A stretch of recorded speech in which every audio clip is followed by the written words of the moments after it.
Hi and welcome back to Monster Loves You. We've just finished adulthood. Let's see where we can go from now. You wake up inside a well-appointed hovel. This is your home now. What should I be doing now? Start living as an adolescent monster. Let's do it. Anything else I can click on? Or is it just literally the...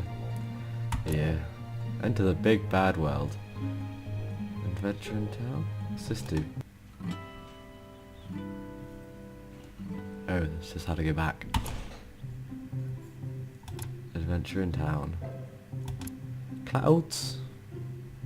Suddenly a stinging rain pours down. Everyone scatters and gets under cover, even Blistery and Smark. How bad is the weather? Is that all you've got? Jump and howl in the rain.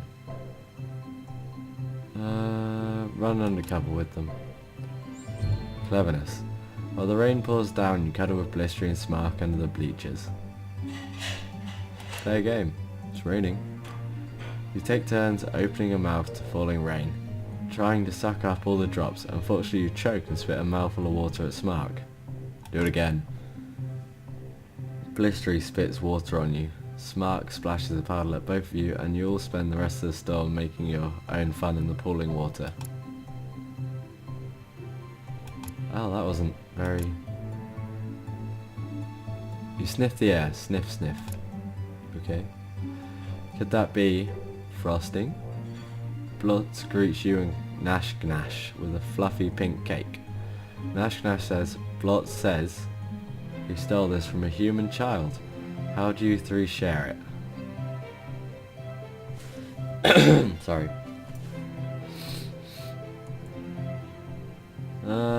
First one to the center wins. The three of you circle the cake and plunge your faces in, eating until the plate's clean. Then you eat the plate. Adventuring down again. Rocks again. Oh boy. Smark set up a human chess set. You sit down and play. You don't know the rules, but a smart monster like you should be able to figure something out. Let's keep going. Smark picks the 16 short pieces and you get the 16 ones with different shapes.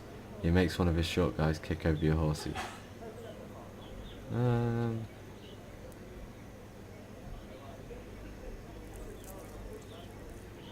Glue his pieces to the board. Smark's pieces and feet are soon glued to the board. Unfortunately, that means that they and he are stuck standing. He wins, apparently. Fair enough.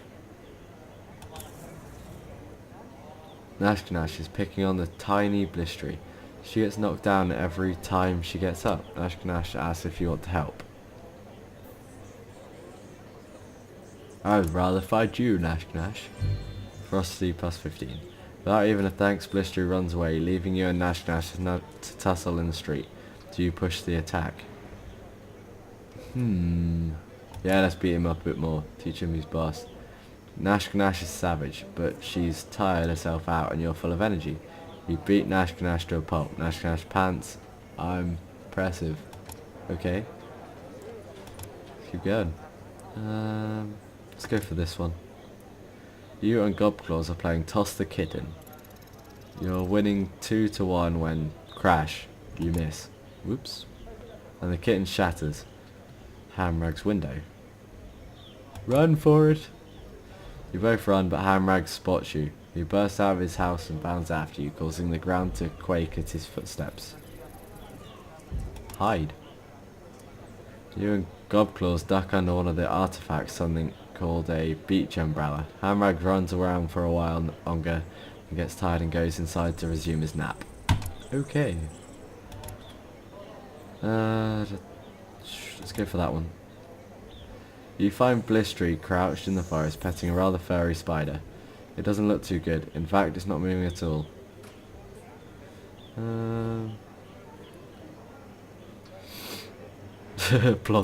Let's prod the spider awake with a stick.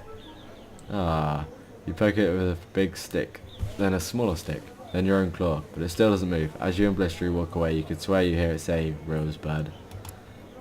I like that reference. That's a good reference. Explosive. You, Nash Nash and the scapegoat are having an impromptu picnic in the street. The fresh moss you dunk in your tea is delicious. Some birds twittering and chirping in a friendly way circle and Langham and the crumbs. Okay. The birds start pecking at the crumbs, but then they start hopping onto you and pecking you too. You have crumbs on you and they want them. Right now. See how they like it. Peck the birds back and all the birds are harmless. See how they like it. Eat the birds. You grab a bird and try to gobble up in one bite. Unfortunately your mouth isn't yet big enough, so you end up having to eat it in multiple bites. Messy. Nash Nash laughs at your bloody jaws creak and grind. Crunch. The scapegoat looks on and nibbles some grass and the last of the bread. You offer it a wing, but it shakes its horned head. Nash Nash and you keep biting birds until they're all dead. Sounds like the best way to go about it. What's this one? You're heading home with the dead rabbit you found. Suddenly a fox appears. He sidles up to you and asks you going to eat all of that? Examine the fox. You're clearly no ordinary fox. Hand over the whole rabbit. Share the rabbit with the fox. Let's share it with him. I got kindness back up. You tear the rabbit into two pieces. It splits unevenly, but one chunk is most of the meat and the other is a bunch of tendons of skin. The fox looks up hungrily. Just a gristle. I'm not that nice. Oh. The fox sniffs yoring, then pees on the gristle and runs back into the forest. Animals can be so rude sometimes. Keep going. Adolescence is fleeting. You have grown beyond youth and have become an adult. You've been dragged from your bed by your friends and neighbours. Trying to sleep here, fight them. What, who, the, where, why, now? They tell you it's time to grow up. You're marched out into the woods. Okay. The neighbours throw you into the centre of a great circle of monsters. All older than you. They whisper at each other, then look at you, then whisper some more. Get on getting on. The monsters murmur and mutter, spit and snarl. They're deciding what best defines you as a monster. Take a nap. Zzz, zzz, zzz, zzz. Snark, gasp, snark. Zzz, zzz, zzz. Someone shakes you awake. They've come to a decision. Yawn and stretch. The ring of monsters shuffles close to you, forming a tighter circle.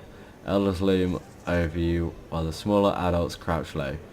Your surroundings glow shadowy and dark.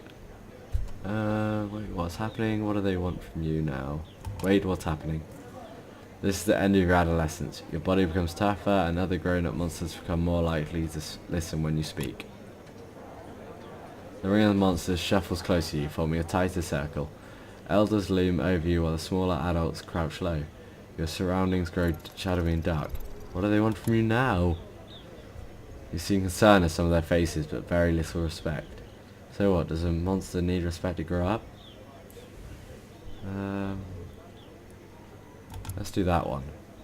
You become an adult without earning any respect, but when the time comes, all too soon, to become an elder, you'll dissolve and pass away without it.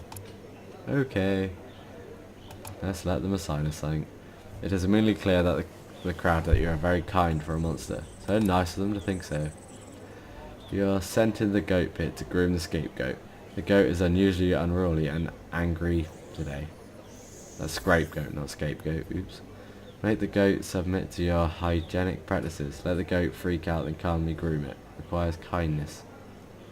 I have some kindness. Woohoo! Let the scapegoat butt you with its horns until it's tired. Then use your claws like Clipper. You give it a nice trim and pick off some tasty parasites. The crowd is impressed. Smile back.